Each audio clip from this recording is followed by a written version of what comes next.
이사야 20장 1절부터 6절까지 말씀입니다. 우리 한 절씩 교독하겠습니다. 아수르의 사르곤 왕이 다르단을 아스돗으로 보내매 그가 와서 아스돗을 쳐서 취하던 해니라. 그때 여호와께서 아모스의 아들 이사야에게 말씀하여 이르시되 갈지어다 내 허리에서 배를 끄르고 내 발에서 신을 벗을지니라 하시매 그가 그대로 하여 벗은 몸과 벗은 발로 다니니라. 여호와께서 이르시되 나의 종 이사야가 3년 동안 벗은 몸과 벗은 발로 다니며 애굽과 구스에 대하여 징조와 예표가 되었느니라. 이와 같이 애굽의 포로와 구스에 사로잡힌 자가 아수르 왕에게 끌려갈 때에 젊은 자나 늙은 자가 다 벗은 몸과 벗은 발로 볼기까지 드러내어 애굽의 수치를 보이리니 그들이 바라던 구스와 자랑하던 애굽으로 말미암아 그들이 놀라고 부끄러워할 것이라.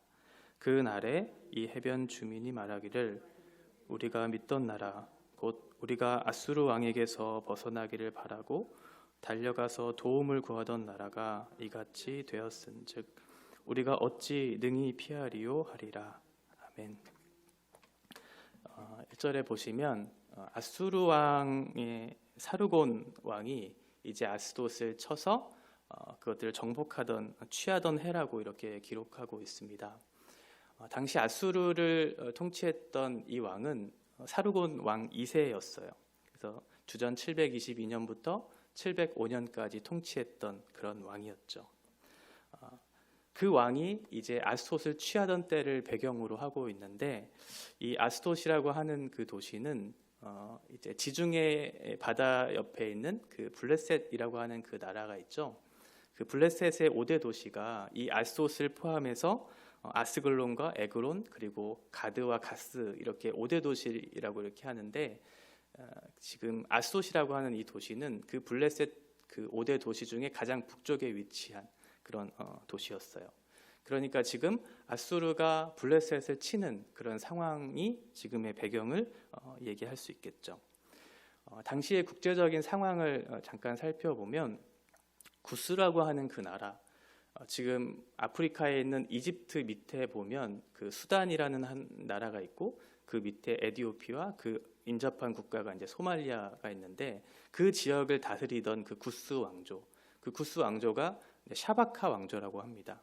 근데 그 샤바카 왕조가 자신의 어떤 구스 땅뿐만 아니라 지금의 이집트, 당시의 애굽이죠.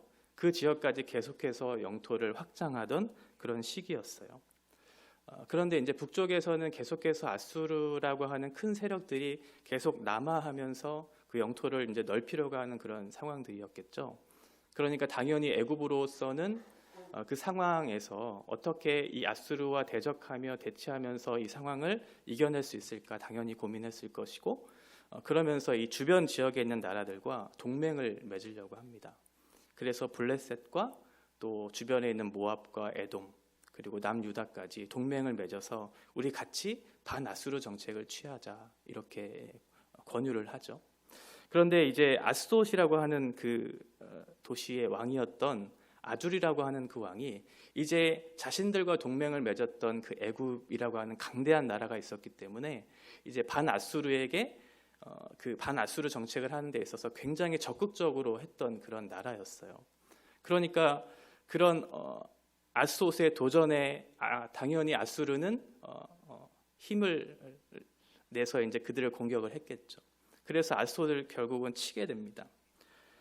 그러면서 그 당시 아스돗의 왕이었던 아주리의 동생인 아이미티라고 하는 그런 사람이 있는데 아수르가 그 아이미티라고 하는 그 왕을 그 아스돗의 왕으로 세워버려요. 그래서 자신들이 마음껏 운영할 수 있는 꼭두각시 그 섭정 왕으로 그 아스돗의 왕을 세우게 되죠. 그런데 자신의 나라에서 다른 나라가 이렇게 간섭을 하면 굉장히 기분이 나쁘겠죠. 우리나라도 일제의 어떤 그런 통치를 겪었던 경험이 있는데 당연히 어떤 그 반감이 일어났을 거예요. 그래서 그 내란이 이제 일어나게 돼요. 그래서 당시에 야만이라고 하는 사람이 그 아이미트를 끌어내리고 다시 아스돗을 자신의 나라를 세우는 그런 일들이 일어나게 됩니다. 그때가 이제 주전 713년 그 경이었는데 당연히 그런 어떤 야마니의 반란을 당연히 마음에 들어하지 않았던 아수르가 다시 한번 공격을 하게 돼요. 그래서 지금 1절에 보시는 것처럼 사르곤 왕이 다르단을 아스도스로 보낸다라고 하는 이 배경이 바로 그때를 이야기하는 것이고, 이 다르단이라고 하는 것은 아수르의 어떤 군 사령관 같은 큰 직책을 맡은 그런 그 다르단을 이야기하는데, 그가 이제 내려와서 아스돗을 치는 그런 상황인 거죠. 그래서 결국은 아수르가 이 아스돗을 완전히 점령해 버리는 그 상황, 그 해를 이야기하는 겁니다. 그때가 바로 주전 711년을 이야기하는 것이죠. 그때에 여호와께서 이제 이사야를 보내셔서 가서 이제 나의 명령을 즉각적으로 수행하라고 그렇게 요구하시죠. 그런데 매우 독특한 그런 방식으로서 지금 이사야에게 하나님이 요구하고 계시는 것이죠. 2절에 보시면 내 허리에서 배를 끄르고 내 발에서 신을 벗을지니라 라고 이렇게 이야기하죠. 그러니까 옷을 벗고 신을 벗으라고 하는 그런 이성적이지 않은, 합리적이지 않은 그런 하나님의 요구를 지금 하고 계시는 것이죠. 물론 이사야가 정말 이 옷을 다 벗고 그렇게 하나님의 말씀을 전했는가에 대한 그런 의견들이 분분하기는 하지만 어찌 됐건 굉장히 독특한 모습으로, 이해할 수 없는 그런 모습으로 하나님의 그 말씀을 전했던 선지자 이사야의 모습을 우리가 그릴 수 있을 것입니다. 그런데 어떤 이런 독특한 모습들이 잠깐 동안 이렇게 한 것이 아니라 3절에 보시면 무려 3년 동안이나 그 하나님의 말씀을 이러한 모습으로 전하는 것들을 보게 돼요. 물론 이 3년이라고 하는 기간도 정말 매일같이 3년 동안 이렇게 했는가, 혹은 어떤 3년 안에 어떤 특정한 기간에만 이것들을 했는가라고 하는 것들도 분명하지는 않지만, 어찌 됐건 이사야의 이런 모습은 당시 상황으로서는 굉장히 충격적인 그런 모습으로 다가왔을 것이고, 어떤 선지자의 일반적인 모습이 아닌 그런 모습, 또 이사야는 왕궁에서 사역을 했을 정도로 굉장히 지위가 높았던 그런 사람이거든요. 그런데 그 사람이 옷을 벗고 이렇게 미친 것 같은 그런 모습으로 하나님의 말씀을 전했다고 생각을 해보면 아마도 정말 이것은 이성적이지 않은, 합리적이지 않은 그런 모습으로서 하나님의 말씀을 전하는 그런 모습을 우리가 생각할 수 있을 것입니다. 매우 이런 복잡한 어떤 정세 속에서 이사야는 이제 자신의 몸으로서 하나님의 말씀을 예언하고 있는 것이죠. 포로로 끌려가는 것들을 결국 예언하고 있는 것인데, 당시에 포로로 끌려가는 그런 모습들을 이제 상징적으로 그려주고 있는 거예요. 당시 남유다가 이렇게 의지하고 바랐던 어떤 애굽과 구스, 그 나라는 결국은 지금 이사야가 하는 그 모습과 같은, 그러니까 포로로 끌려갈 것에 대한 미래의 상징적인 예언을 하고 있는 것인데, 그러니 너는 더 이상 어떤 애굽이나 어떤 구스의 힘을 의지하지 말라고 하는 그런 하나님의 메시지가 이사야 선지자의 어떤 행위를 통해서 나타내 보여주고 있는 것이죠.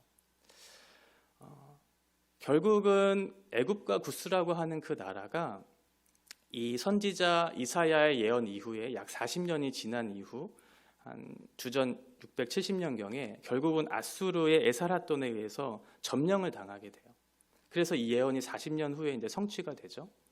그리고 나서 그 후 3년 후에 667년, 그때에는 이제 정말 애굽이 다 점령을 당하고 아수르에게 포로로 끌려가는 그런 굉장히 비참하고 수치스러운 그런 모습이 이제 현실이 이제 이뤄지게 되는 그 역사가 이제 4절에 그 애굽의 포로와 구스에 사로잡힌 자가 아수르 왕에게 끌려갈 때, 이때를 얘기하는 거거든요.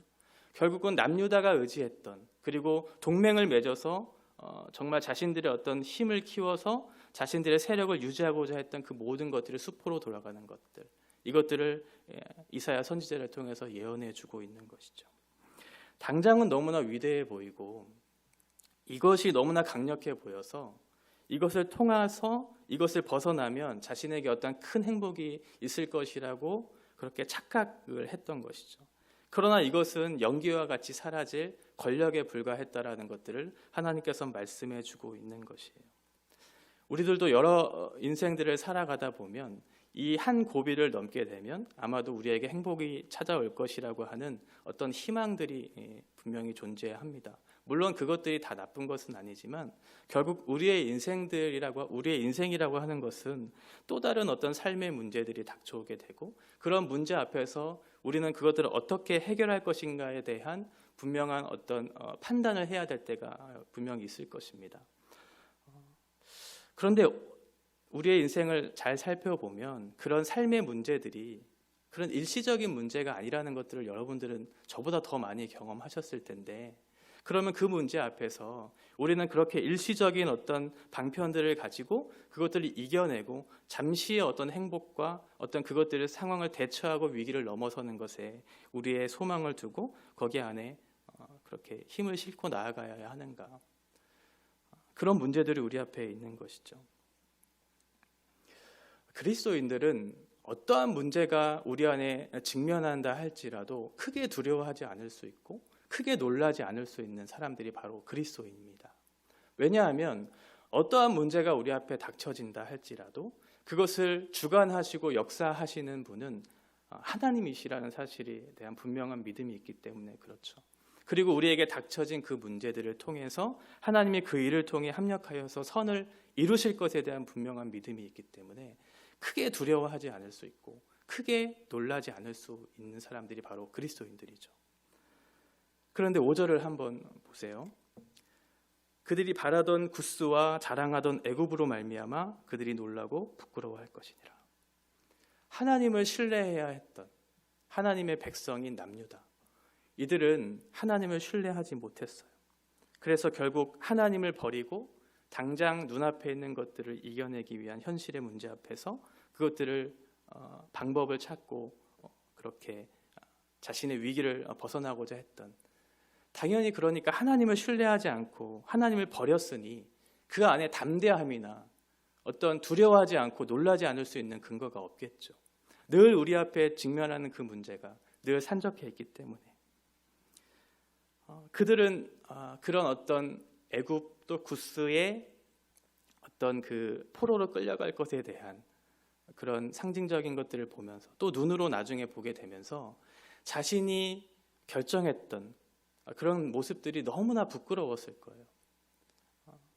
그리고 지금 아수르가 애굽을 쳤기 때문에 그러면 그보다 더 약한 우리들은 애굽으로부터 당하는 공격에 속수무책이겠구나 라고 하는 두려움도 당연히 있었겠죠.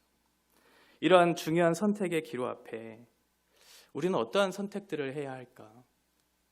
늘 우리는 오늘도 순간순간 선택을 하지만 또 매 순간 또 중요한 인생의 어떤 문제들에 있어서 선택을 하지만 그 순간의 잘못된 선택이 우리의 평생의 부끄러움이 될 수 있고 그 순간의 잘못된 선택이 우리에게 큰 두려움을 가져다 줄 수 있는 그런 위기가 우리 안에 찾아올 수 있음을 우리는 이 말씀을 통해 다시 한번 기억해야 할 것입니다. 6절에 보시면 그날에 이 해변 주민이 말하기를 우리가 믿던 나라 곧 우리가 아수르 왕에게서 벗어나기를 바라고 달려가서 도움을 구하던 나라, 그 나라가 이같이 되었다라고 얘기하고 있죠. 이 해변 주민은 해변은 이제 지중해를 얘기하겠죠. 그리고 이 주민은 야샤브라고 하는 이 단어는 오랜 시간 어떤 한 지역에 정착해서 살아가는 사람들을 이야기해요. 그러니까 해변 주변에서 오랫동안 살아가는 그 사람은 당연히 블레셋 주민이었겠죠. 그런데 블레셋 그 위에 보면 유다 땅도 사실은 그 바다에 인접해 있는 곳이 있었어요. 그러니까 블레셋을 포함한 남유다 사람들도 함께 우리가 생각해 볼 수 있을 것입니다. 그 사람들이 이제 말하는 거예요. 우리가 믿던 나라, 그 나라는 바로 애굽과 구스겠죠.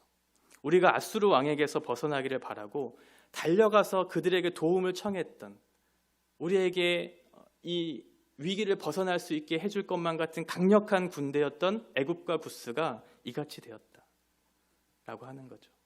결국 그들은 어떻게 됐냐면 벗은 몸과 벗은 신과 볼기를 다 드러내기까지 수치스러운 모습으로 포로로 끌려가는 모습을 지금 이 블레셋 유다 주민들이 보고 있는 것이에요.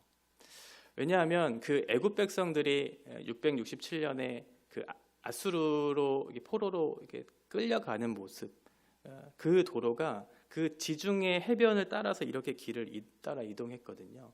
그러니까 블레셋 주민들, 유다야 사람들이 그 모습을 다 눈으로 목도하고 있는 거예요. 내가 의지했던 저 강력한 저 나라 사람들이 다 옷을 벗기고 볼기까지 드러내는 수치스러운 모습으로 가는 그 모습을 보면서 우리가 어찌 저것들을 피할 수 있을까? 그렇게 두려워하면서 부끄러워했던 그 남유다의 모습을 보여주고 있는 것이죠. 지금 하나님께서는 애굽과 구스에 대한 메시지를 선언하고 있는 것 같지만 결국은 이것을 통해서 이스라엘 백성들에게 말씀하시고자 하시는 그런 목적이 있었다는 것이죠. 결국 너희들이 믿는 그 애굽, 구스, 그들이 이렇게 될 것인데 그래도 너는 이 애굽을 의지할 거야? 애굽을 바라볼 거야? 라고 우리에게 묻고 있는 것이죠. 오늘날 애굽이 될 수 있는, 우리에게 힘이 될 수 있는, 우리의 삶을 이끌어갈 수 있는 무엇인가가 과연 하나님보다 더 의지할 수 있을 만한 대상이 될 수 있는가? 그것을 우리에게 묻고 있는 것이죠. 우리의 현실적인 문제들, 이제 제가 청년부를 담당하고 있으니까 제가 청년들한테 그런 얘기들을 가끔 하거든요. 너희들이 정말 인생의 중요한 문제들, 특별히 청년의 때에 직장을 구하고 직장 안에서의 삶을 살아가고 또 결혼을 하는 문제에 있어서 어떤 그런 선택을 할 때 그런 신앙의 어떤 정말 자신의 신앙이 반드시 드러나는 것들을 너무나 많이 봐왔다. 내가 알고 있었던 어떤 피상적인 형식적인 그 신앙이 현실의 문제 앞에서 직면했을 때 비로소 드러나는 것들을 너무나 많이 봤다.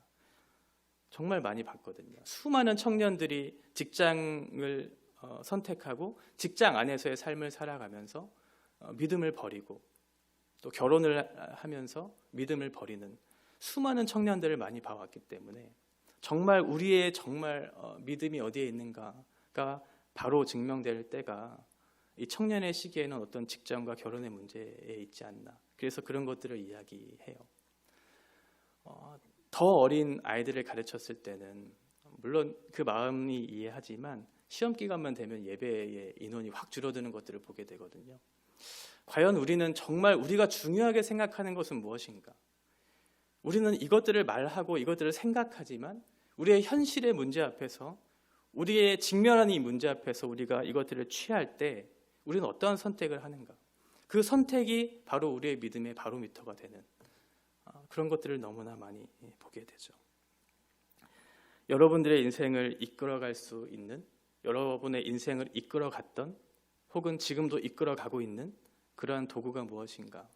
하나님 앞에 정직하게 생각해 보시고 그것들이 혹 돈이라고 하는 큰 어떤 권력이 나의 삶을 지탱하고 움직이고 또 그것이 나의 목적이 되고 있다면 우리는 다시 한번 우리를 구원하신 하나님에 대한 그 구원의 어떤 그 의미와 우리의 정말 믿음의 어떤 바로미터를 다시 한번 생각해 봐야 할 그런 필요성을 느껴야 할 것입니다.